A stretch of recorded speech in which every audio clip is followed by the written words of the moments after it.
One second, she was just trying to escape a persistent creep at a crowded gala.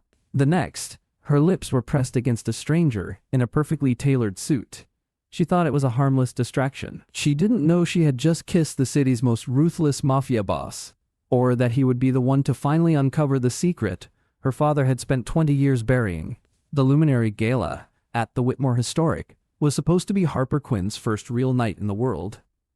At 26, Harper was a junior financial auditor at a mid-tier firm, and landing an invitation to the city's most exclusive charity event felt like proof she had actually escaped. For most of her life, that would have been unthinkable. Her father, Walter Quinn, had raised her almost entirely behind the walls of a gated property outside the city. No sleepovers, no school dances, no unsupervised friendships, phone calls monitored, curfews enforced even at 22. He called it caution. He called it love. Harper had spent years calling it nothing at all, because questioning it only made the walls close tighter. He homeschooled her through most of her teenage years after a scare he never fully explained, moved them twice without warning, and installed enough security cameras around their house that Harper used to joke, without much humor, that she'd grown up on television. He died 14 months ago. Quietly.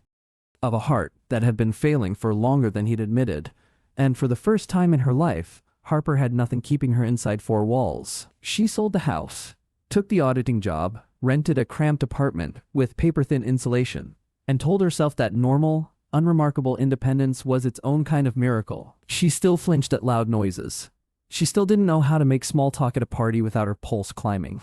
But she was here, in a borrowed emerald silk gown, nursing a single glass of champagne for over an hour, trying to look like a woman who had done this 100 times before. It was supposed to be a night of polite handshakes and business cards. Instead, it turned into a nightmare the moment Bradley walked in. Bradley was a senior partner at a rival firm who had spent the last 3 months refusing to accept that Harper wasn't interested. Tonight, the open bar had emboldened him. For 45 minutes, he shadowed her through the ballroom, his hand repeatedly finding the small of her back, his whiskey-soaked breath hot against her neck. Harper had no practiced way to shut a man like that down. She'd never had to learn one. Desperate to lose him, she slipped through a set of heavy mahogany doors, leaving the chandeliers and the string quartet behind. She found herself in a dim, private corridor reserved for the hotel's VIPs. Thick carpet swallowed the sound of her heels, but she could still hear Bradley's uneven footsteps pushing through the doors behind her. "Harp, come on," Bradley slurred, his voice echoing down the narrow space. "Stop playing hard to get." Panic flared in her chest, the old familiar kind, the kind that used to come when she heard her father's key turn twice in the lock instead of once. The corridor was a dead end, terminating at a set of guarded double doors. Standing directly in front of them was a man, tall, broad-shouldered, filling out a bespoke charcoal suit. He was half turned away, speaking in a low, authoritative murmur to a massive guard in a trench coat. Bradley's footsteps were getting closer. Harper's mind raced, adrenaline hijacking every ounce of common sense, honed by 20 years of not being allowed to make her own decisions. Just this once, she needed to make one fast. She needed Bradley gone. She needed a shield. Without thinking, she lunged forward, grabbed the lapels of the stranger's suit, spun him around, and pressed her lips against his. For a fraction of a second, the man went completely rigid, like a statue carved from ice. Harper squeezed her eyes shut, praying he'd play along. To her shock, he didn't push her away. Instead, a large, calloused hand came up to cradle the back of her neck, fingers threading into her updo. His mouth took control of the kiss with a devastating, dominant intensity. He tasted of expensive scotch, dark tobacco, and something inherently dangerous. When Harper finally broke away, gasping, the world around her had frozen. Bradley stood 10 feet off, all color drained from his face, and he wasn't looking at Harper. He was staring at the man she was clinging to, jaw slack with pure terror. He stumbled backward, nearly tripped over his own feet, and sprinted back into the ballroom. Harper exhaled in shaky relief. "Thank you," she whispered, stepping back. "I'm so sorry, he wouldn't leave me alone, and I just..." Her words died in her throat. The dim light shifted, illuminating the stranger's face. Brutally handsome, aristocratic bone structure, eyes the color of a winter sky, cold and entirely without mercy. A faint silvery scar cut across his left jaw. It wasn't just him. 3 other men had materialized from the shadows, everyone with a silenced pistol drawn and aimed at Harper's chest. "Hold," the stranger commanded. His voice was a low, gravel baritone that seemed to vibrate through the floor. Instantly, the weapons lowered. Though the men stayed tense, eyes locked on her like wolves cornering a deer, he reached into his breast pocket and pulled out a pristine white handkerchief, dabbing a smudge of coral lipstick from the corner of his mouth, eyes never leaving hers. "Do you make a habit of throwing yourself at strange men in dark hallways?" I made a mistake," Harper stammered, every survival instinct screaming at her to run. "I'm sorry. Have a good night." She didn't wait for an answer. She hiked up the skirt of her gown and bolted, bursting through a side exit into the freezing Chicago night. She didn't stop running until she was locked inside her cramped apartment, telling herself it was just a bizarre run-in with an arrogant billionaire and his overzealous security. She was wrong. The next morning, Harper sat in her kitchen, hands trembling over her laptop. Her best friend Lily had texted an urgent link to an underground news blog. "Syndicate boss surfaces at Luminary Gala." Below the headline sat a blurry photograph of the man she'd kissed. His name was Gabriel Rocca, 32 years old, undisputed head of the Rocca crime syndicate, the docks, the underground casinos, a money laundering network stretching from Chicago to Palermo. The article detailed his ruthless rise, noting he'd personally overseen the violent dismantling of a rival faction just 6 months earlier. He was a ghost, a myth, a man who ordered executions over morning espresso, and Harper had grabbed him by the lapels and kissed him senseless. She slammed the laptop shut, cold sweat breaking across her forehead. She was nobody. A girl who'd spent most of her life behind a locked gate, who still sometimes forgot how ordinary conversations were supposed to go. Surely a man like Gabriel Rocca wouldn't care about a random panicked woman at a party. He'd forget her. But in Gabriel Rocca's world, nothing was ever forgotten. And everything had a price. For 3 days, Harper existed in a state of suffocating paranoia, flinching at idling cars, her stomach nodding every time the office phone rang. By the 4th day, she began to relax. No one kicked down her door. Bradley had conveniently transferred to his firm's London office overnight, a detail Harper tried very hard not to think about. She convinced herself she'd slipped through the cracks. On Friday, a torrential downpour washed over the city. Harper stayed late at the office, burying herself in spreadsheets to avoid the silence of her apartment. By the time she packed up, it was past 10. The building was deserted, the cubicles cast in deep shadow. She rode the elevator down to the underground garage, fluorescent lights buzzing, casting a sickly yellow pallor over the concrete. Her heels sounded too loud. As she approached her beat-up Civic, she froze. Parked diagonally across her exit path was a black Cadillac Escalade, engine purring, windows heavily tinted. Harper's keys bit into her palm. She turned to head back to the elevator, and a massive figure stepped out from behind a concrete pillar, blocking her path. The same trench-coated guard from the hallway. "Miss Quinn," he said. It wasn't a greeting. It was a summons. The boss would like a word. The rear door of the Escalade clicked open. Harper's legs felt like lead. Screaming would be useless. The garage was a tomb, and these men were professionals. Trembling, she walked toward the vehicle and looked inside. Gabriel Rocca sat in the plush leather seat, an open file folder on his lap. Dashboard light cut sharp shadows across his scarred jaw. He looked even more imposing than she remembered. "Get in," he said softly. Harper obeyed. The door shut behind her with a heavy, final thud, sealing her into a space that smelled of rich leather and smoky cologne. "Harper Quinn," Gabriel read from the file without looking up. Then he paused, which she hadn't expected, and turned a page slower than the rest. Homeschooled from age 14, no listed employer, no listed address, until 14 months ago. Father, Walter Quinn, deceased. Before that, his eyes flicked up to hers, sharper now. You don't exist anywhere, Miss Quinn. No school records, no social accounts, no friends who post your photograph. A grown woman who spent the first 25 years of her life as a ghost inside her own father's house. He closed the folder halfway. That's a strange kind of mundane. Harper's face burned. It's not relevant. Everything is relevant, Gabriel said, when I'm deciding whether to let you live. Her breath caught. What do you want? Gabriel tossed a glossy photograph onto the seat beside her. Harper looked down and gasped. A high-resolution shot of their kiss in the hallway. Passionate, desperate, entirely consensual, from the angle. That photograph. Gabriel said, voice deadly calm, was taken by a man working for Silvio Nardone. Nardone runs the South Side faction. He's been looking for a weakness to exploit before he moves on my territory. You, Miss Quinn, have just painted a target on your own back. As of yesterday morning, the underground believes you're my mistress. The blood drained from Harper's face. No, you have to tell them it was a mistake. Tell them I'm nobody. You keep saying that, Gabriel said, something unreadable moving across his face. Nobody. It's an odd word for a woman who spent 2 decades locked behind a security gate for reasons her own father never explained to her. How do you know that? Harper's voice cracked. Because I had my people pull everything on you the moment your face ended up in Nardone's surveillance photos, Gabriel said. And your father's name came back flagged in records that are 20 years old. Records that predate me. Records that belong to men who are all dead now, except one. Harper's stomach turned to ice. What are you talking about? Gabriel studied her for a long moment, as if deciding how much truth a person could survive in one sitting. Your father wasn't just a private accountant who got overprotective after some vague scare, Harper.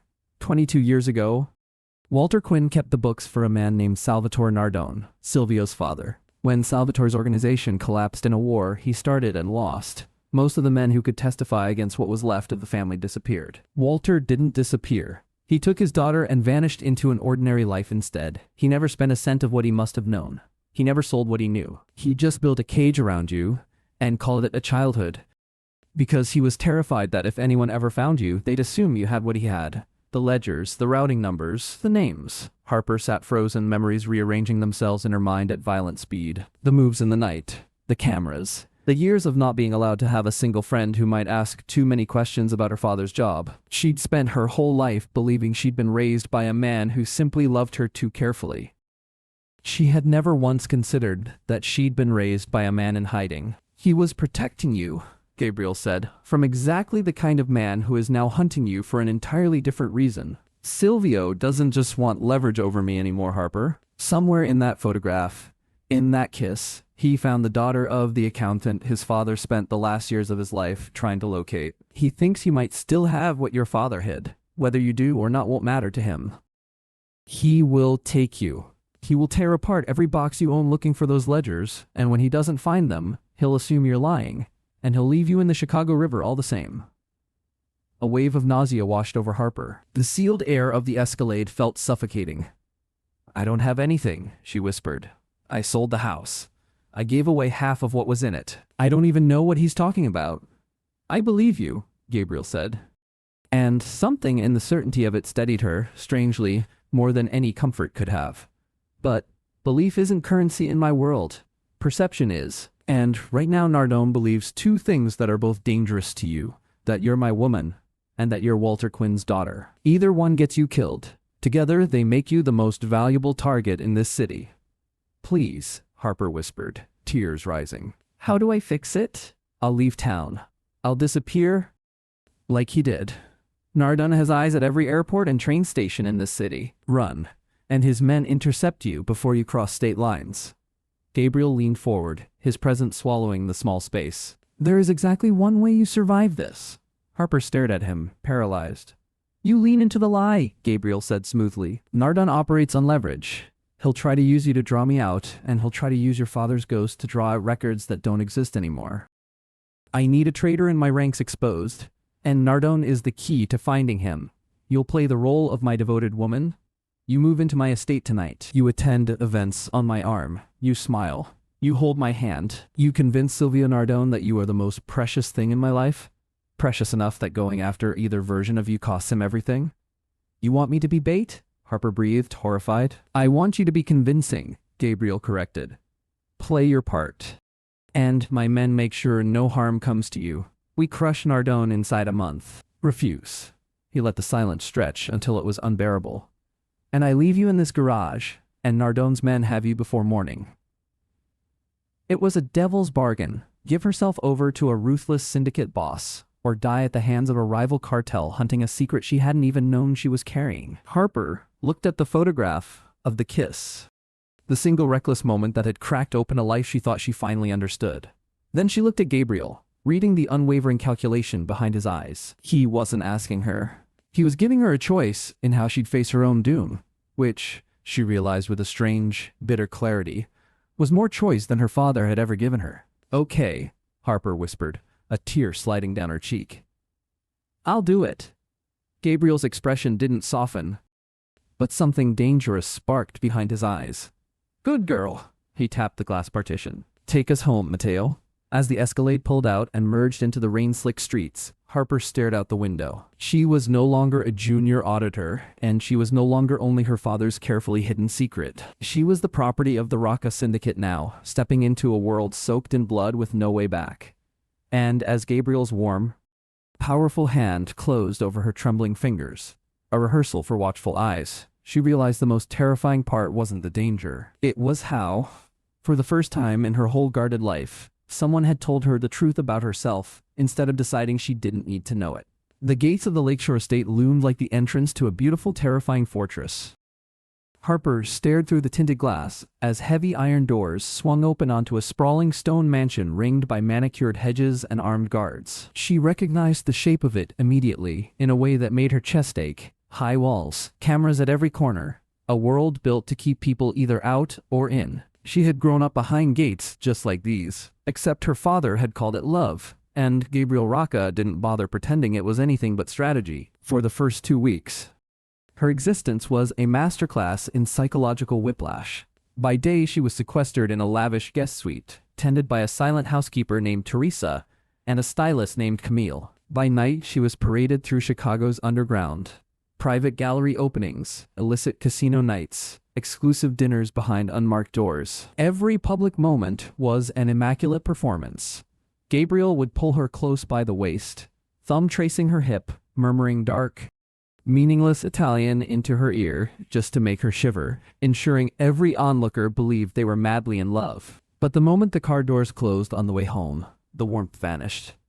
He turned back to stone, tracking enemies in silence. "You're fidgeting, Harper," Gabriel observed one evening in his dim study, pouring a glass of scotch with his back turned. "I'm not a trained operative, Gabriel," she snapped, frustration finally spilling over.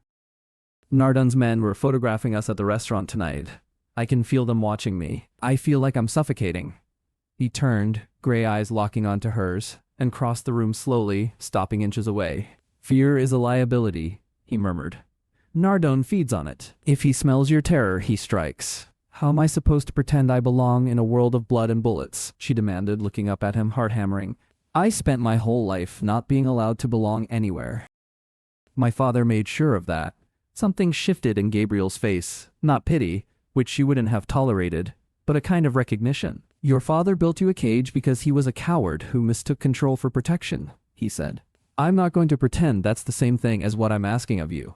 But you don't pretend to belong to the world, Harper. You pretend to belong to me. When you're with me, no one touches you. Not Nardon. Not the ghost your father left behind. You need to believe that." For a suspended moment, the air between them thickened. His touch wasn't a performance now. They were entirely alone. Harper felt a treacherous flutter in her chest. The dangerous Mafia Don was supposed to terrify her, but all she could focus on was the protective heat radiating off him, and the strange fact that he was the first person in her life who had told her the truth about her own father and let her decide what to do with it. Heavy footsteps broke the moment. Mateo burst into the study, face grim. "Boss, we have a problem."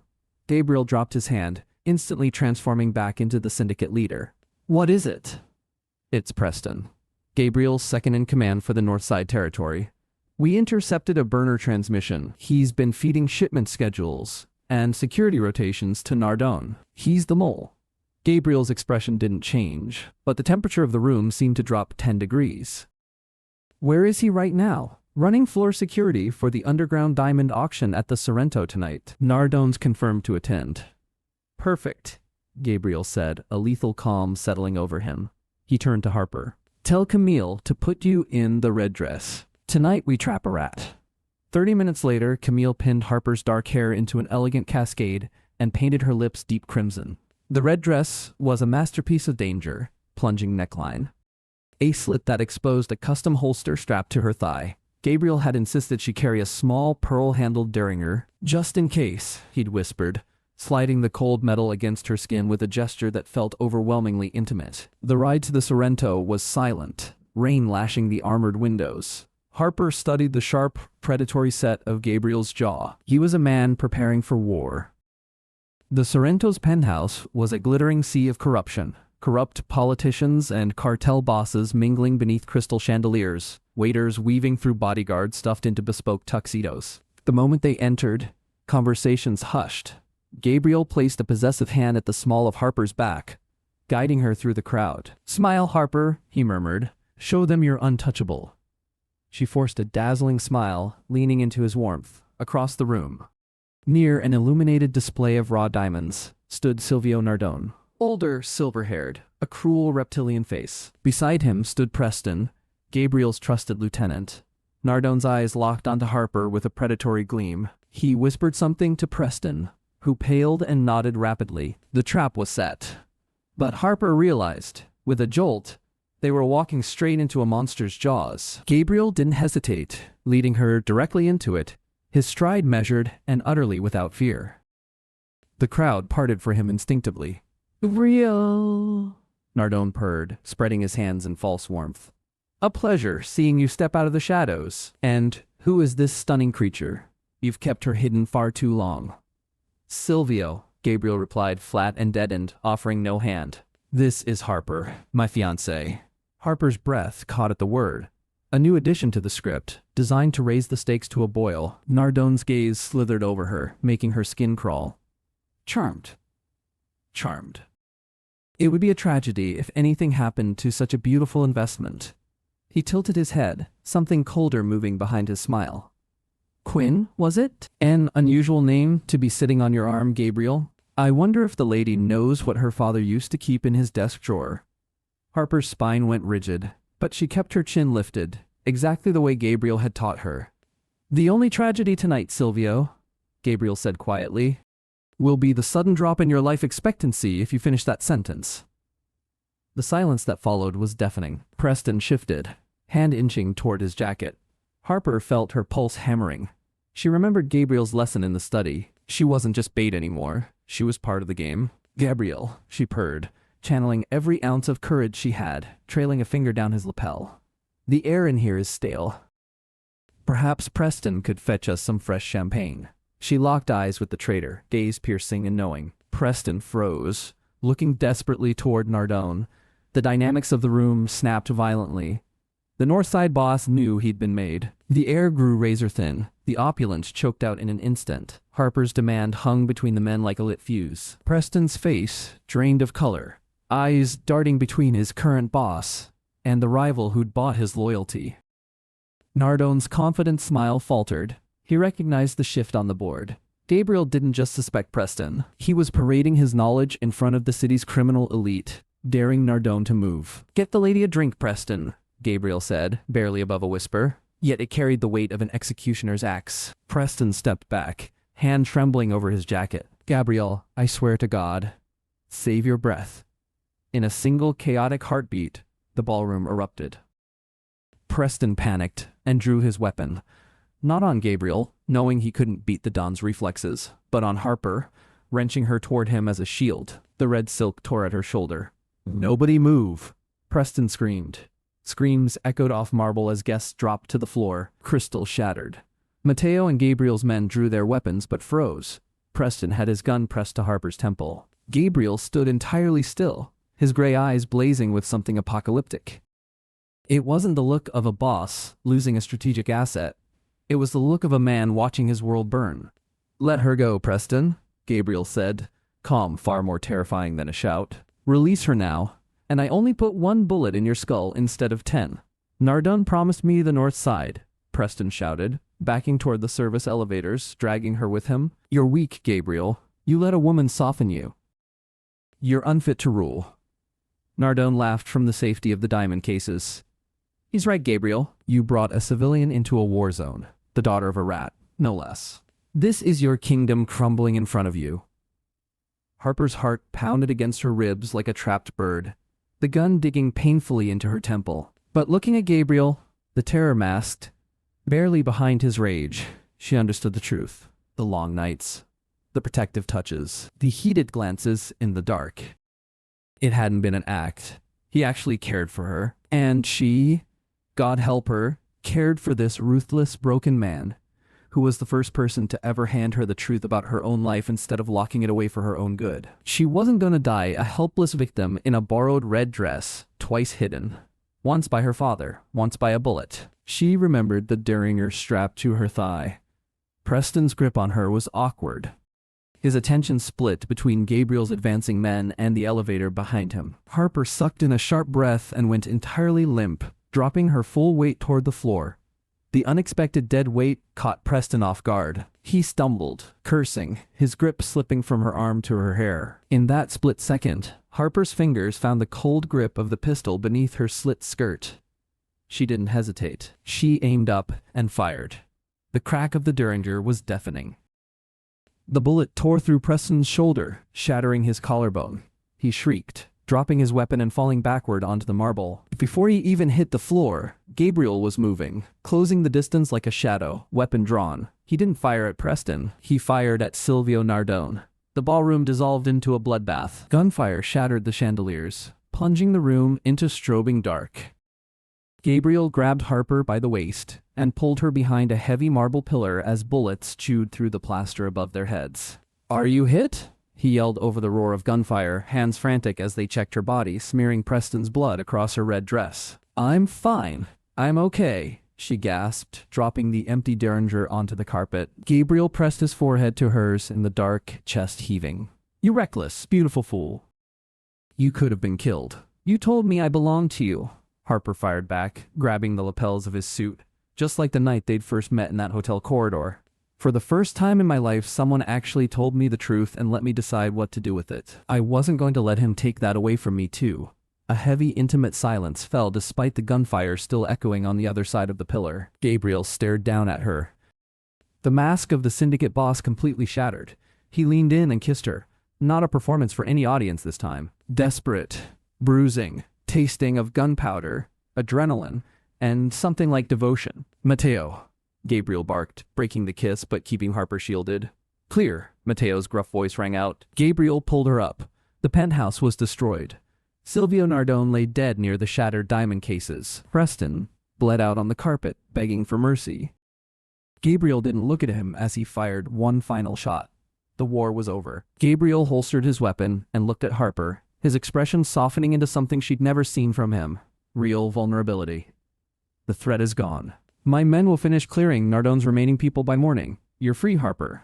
Free of him. And free of whatever your father thought he was protecting you from. There's nothing left of it to find. And nothing left of it to fear." Harper looked at the carnage around her, then at the man who had dragged her into hell, only to hand her back the truth of her own life piece by piece.